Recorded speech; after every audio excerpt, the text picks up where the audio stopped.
Good morning, Real Closers. We're back Monday, Power Hour. Every Monday, we're here and we talk about different things, right? We talk about lead generation, conversion, circle prospecting, how to leverage technology and people in order to increase your business and really take it to that next level.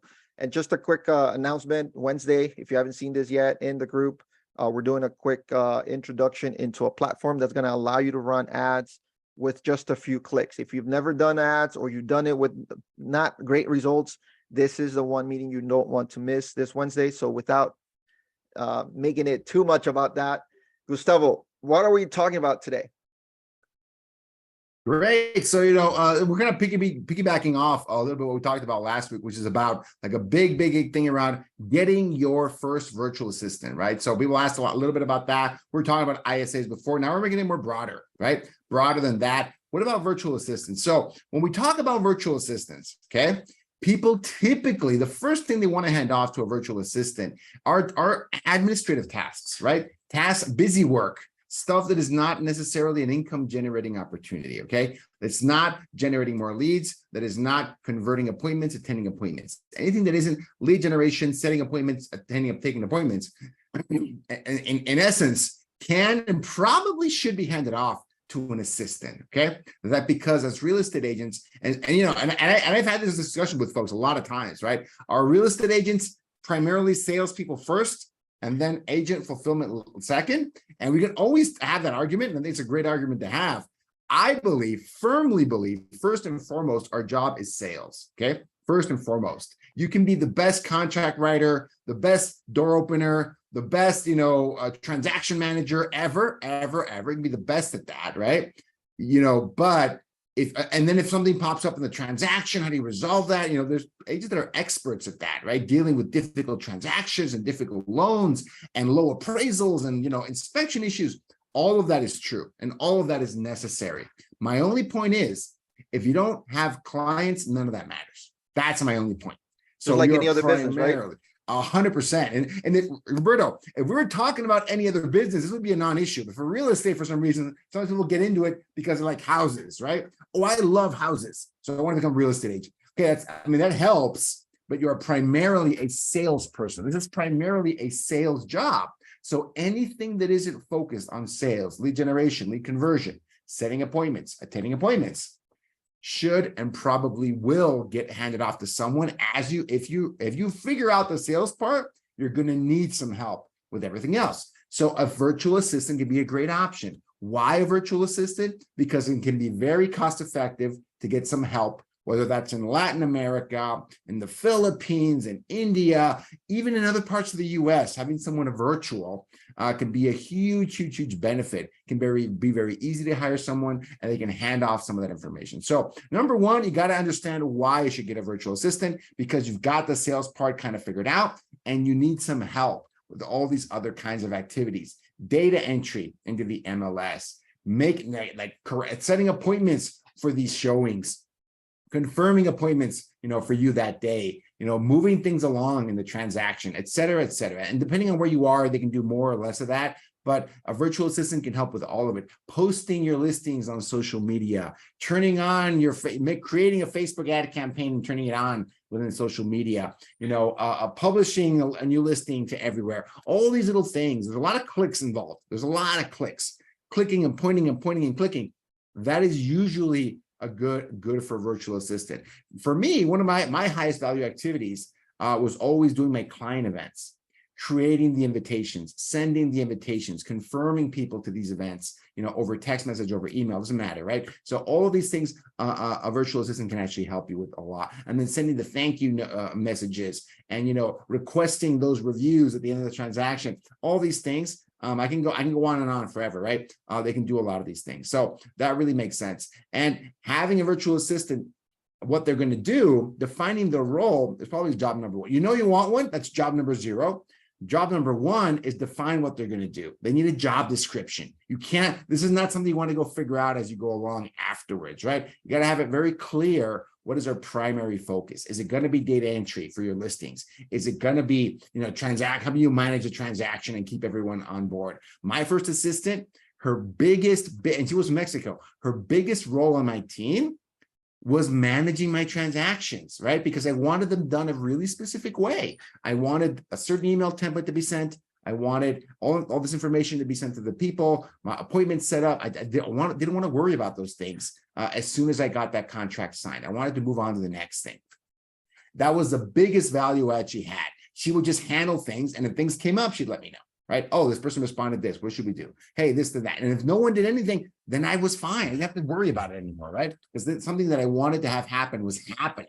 So that was one of my biggest changes for my business. My first assistant, just in general, was someone from Mexico helping me with my transaction coordination, for example, right? So you want to define those tasks really, really well. What's their highest value task they're going to do for you, and start there, and you can add on more things after that, right? Once you've defined the role, the next thing you have to do is find some candidates, right?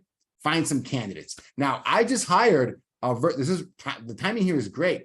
I just hired a virtual assistant to help us here at Power ISA with some list building for our sales team, right? This is kind of a lead generation task, kind of, but it's an administrative part of that, right? Building the list isn't the same as doing lead generation, but it's a prerequisite for us to work a list, a cold list, right? And call them, message them, text them, email them. We need a list to even start with. And each individual person on my team can go build one. They can. I think it's much more efficient to have someone kind of help them out with that. And they just focus on calling, texting, emailing everyone, right? Getting more prospects, getting more prospects, getting more prospects. That's valuable to me. I went through 25 candidates to find this person, okay? 25 people. And I think I found a really good one. But even then, right? So you got to go through a lot of qualified candidates, going to make a hire, but you should never get enamored with that hire, right? Never get enamored, right?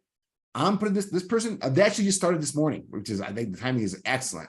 I gave them their first set of tasks. I had their like little onboarding sessions to the team, right? What their role is, what they're supposed to do. Gave them their first task. Very simple. Their first task for the day, and they're going to do that all day. It's an administrative task. They're going to do that today. I was able to explain the task to them in under 30 minutes. Like that was our SOP. We recorded it. This is what you want you to do. Da, da, da. This is the easy case. This is the more complicated case. Do you have any questions? Very clear. Great. Go do that for a few hours. And then I'm going to go back and I'm going to inspect what I expect. Okay. I'm going to go inspect what I expect. I'm going to just review what they did. And I'm going to tell them, okay, great. You did this. And they made some mistakes. Okay. Don't do that anymore. Perfect. Right. And then I'm going to keep doing that all week, basically, right? Giving them another task, inspecting what I expect, and so on and so forth. Throughout this process, you're going to notice a lot of things just by doing this with them every day, having contact with them every day. Are they showing up on time? Are they doing the task that I'm asking them to do, right? If one of those things isn't true, this is not the right person. If they're not putting in the work, that's a very low bar. If they're not putting in the work, putting in the time, you shouldn't be working with them, right? Period, end of story.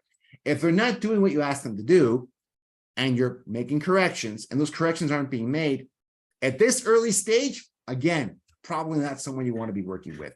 And you got to iterate on this a few times, okay? Even though I went through 25 candidates to hire one person, it doesn't mean that that I'm like a perfect picker and I did amazing, right? And that's going to be it.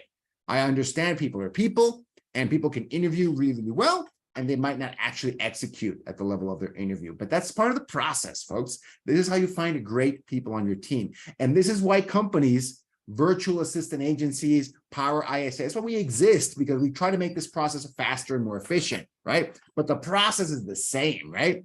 Find talent, get them in the chair, evaluate, see if they're the ones you want to work with, right? That's basically it. So in a nutshell, Roberto, that is the process of finding, hiring, and the initial training of a virtual assistant to help you do specific tasks on your real estate team.